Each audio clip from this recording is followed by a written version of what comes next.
My signature is that part of me whose terrible agility eludes me, as essence of saint eludes painter's paint.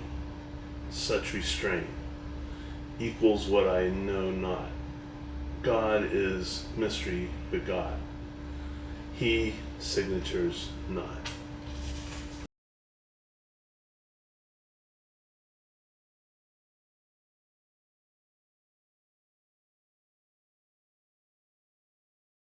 We're going to read Jose Garcia Villa's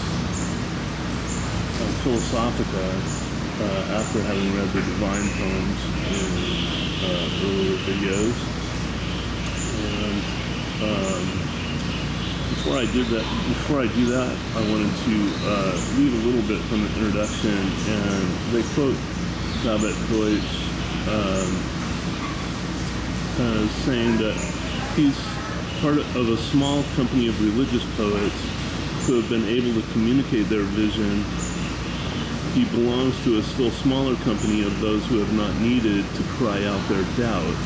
And this is so interesting to me because I have to wipe the steam off this lens, because we're here in Negros Oriental and the air is only slightly drier than the ocean itself,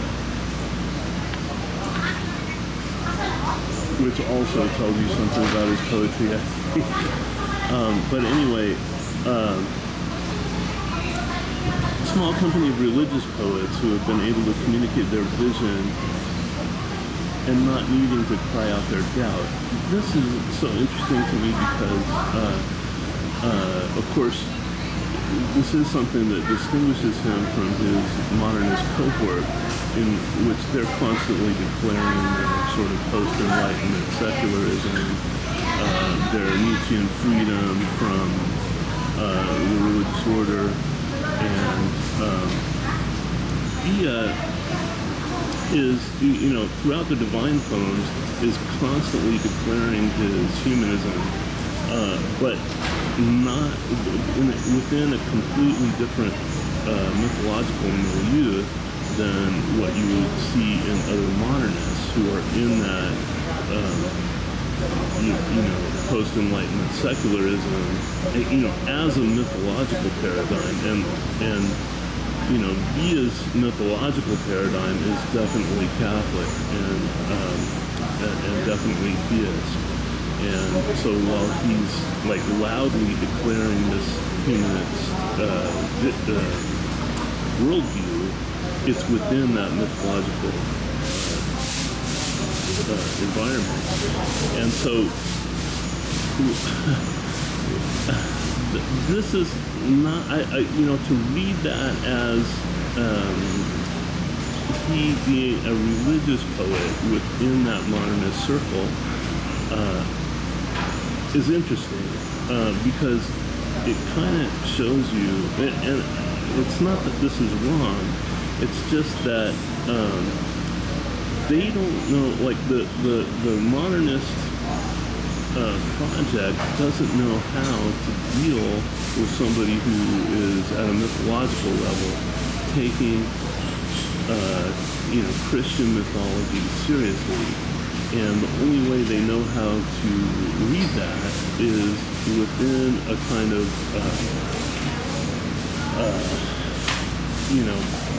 post-enlightenment debate where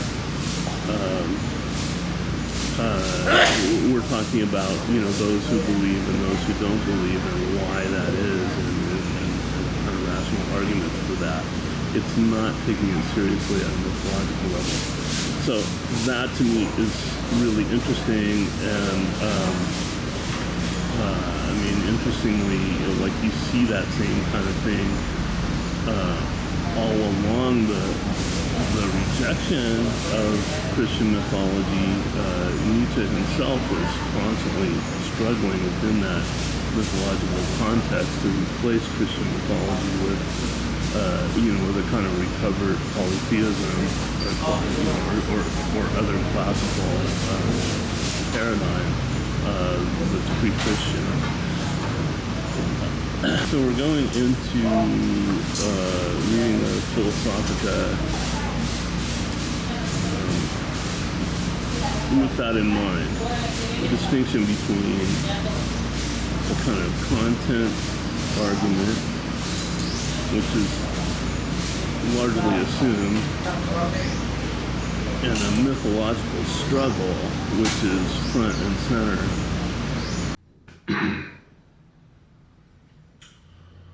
And so, why does God need us in the modernist situation? Because God's ability to act in history has been completely eradicated by the sort of what Nietzsche identified as the death of God. But of course, what we've learned since then is that it's impossible to kill God because of a humanist homo religiosus that is part and parcel of the human condition. There's no way to get rid of that. It will always be there.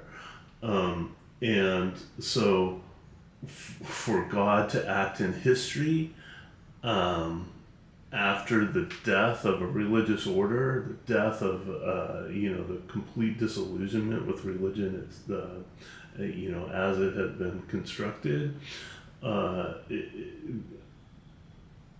God needs human beings to act on their homo religiosus, their urge to mythologize and to feel transcendence and to act toward those impulses. And why do human beings need God? Because without God, they've lost their mandate and their ability to create, to have meaning descend upon them, and their lives are just completely bereft without that. And so this monster that Villa identifies is the thing that will act in history now. And of course, it's horrifying because we saw what that action in history was throughout the 20th century. It was horrific, and whatever people want to say about religious wars and how religion inspires violence, etc., it's nothing compared to what this humanist monster wrought in the 20th century, which of course is the most violent century ever. So that's the monster we're dealing with. That's the modernist situation that Villa is identifying in often brilliant ways, and that's the monster that's going to drive us toward whatever postmodernism would be in a religious context. So I don't quibble with any of this identifying Villa as a religious poet. I think he is a religious poet, and I think his position is a religious position. And ultimately, I think all of our situation in the end of modernism, end of modernity, really, is a religious position.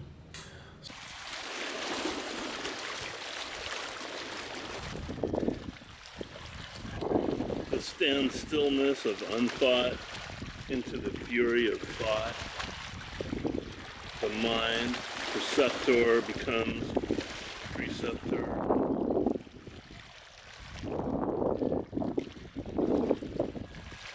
And maidens, to establish boundaries, say, this is thought, this not thought. And it is unthought all the time. The diamond, each facet of which is thought. If it is again futurity, it is only until or nearly so. If it is to be undressed, only transposition. From now to then, no to yes. What becomes clearly unseen is the great sheen of so much energy, dramaturgy of which nowness bewitches, its noneness charms, its clownness mocks, or nearly until. I am earlier than today and transpose futurity to now. Eventually will come later, but I made it now. Transposer announcing, so no later marveling. The future to me is now, for I came earlier. My earliness can picture your mouth's corruptive. If you adore lateness, earliness is nothing. Punctuality of lateness, being now decomposing. Come around.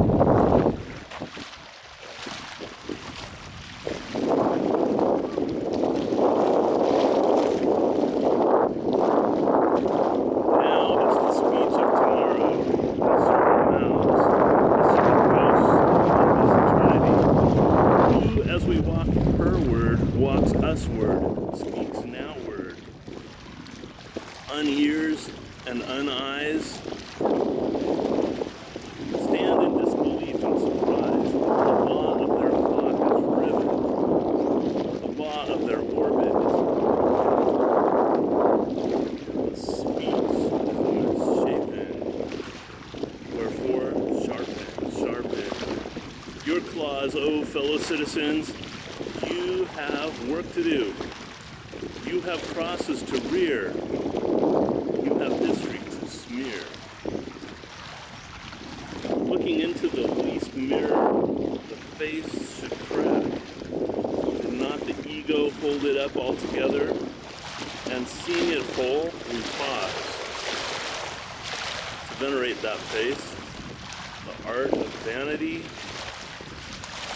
is putting a broken face together, a no face into semblance of face, the not portrait so lifeless.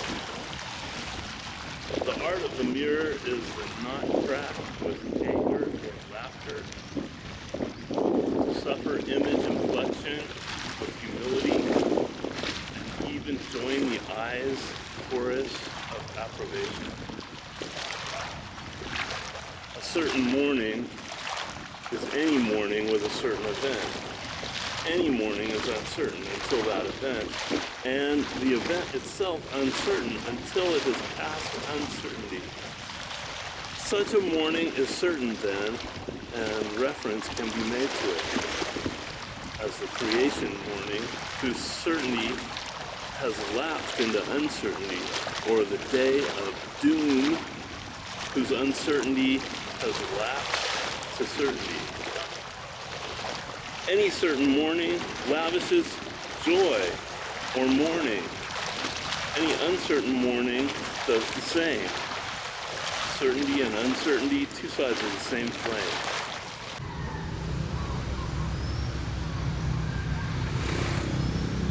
The preliminary is the beginning dissolution. The skeleton is final. The desolation is royal. Chemistry will indefine all solution, as it will define all insolution.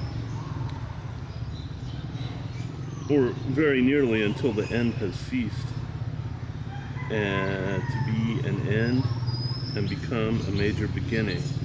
Instruction here promotes prophecy. And the skeleton in adultery is the trick called eternity. Exactly what is unexact in unexactness is exact, exactness, unstatic, precision, elastic. What princelier fact exhibits subtler tact than this exactness of subtle unexactness? When God, my darling, turned adulteress, I knew who and when. Since I loved, I forgave. Since I forgave, I could not forgive. For he was beyond unforgiving, being God, however adulterous. Since he was so, he forgave. Since he forgave, he could not forgive. And we were at a standstill, God and I, and forgiveness at a standstill. Until I knelt to him, I could not forgive. Until he knelt to me and could not forgive. And the lesson of it is very great. And that is how beautiful a faith. Observe me, I do not speak, but I am very quick, and already I have spoken. Observe me as now I speak, but I am very quick, and already I have unspoken. From the beginning, it has been the very ending. From the beginning, it has been and conjuring. From the beginning, we move dispersing to the unity of the end. The soul knows what it cannot know. It knows where it cannot go. It knows it, like the quiet law, it knows it and does not know. Knowledge of the unknowledge, the mind at the obscure ledge of beginning ending, the mind reaching toward to reach behind. Philosophica. All in the name of you whom I love terribly not, therefore I love you. I love you very undearly. I love you most impossibly. Then the marriage of our true minds must certainly be not. Therefore, we must get married. We must get married in great delay. We must get married as soon as not possible. And as soon as the year is not over, to unname the child and unbaptize him for his dear sake, we will give a party for whoever will not be there. When what cannot run runs, what is run is not run. It is not pretty, and its resemblance is the wrong countenance. That which is real runs a distance, beyond unrunning, and its onset is already there. This alone is poetry. And what it has run has no unraveling, however one may try. Its countenance is sure and firm, itself its only resemblance.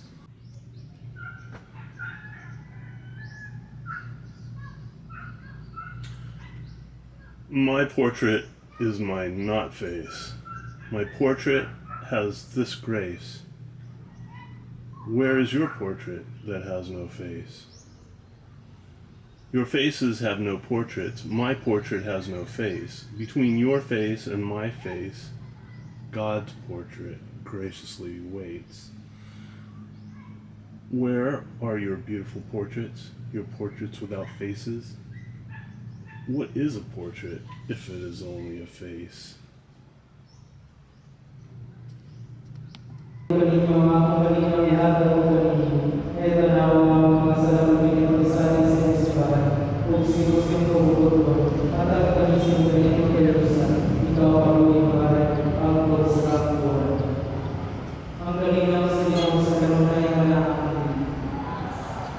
Kalau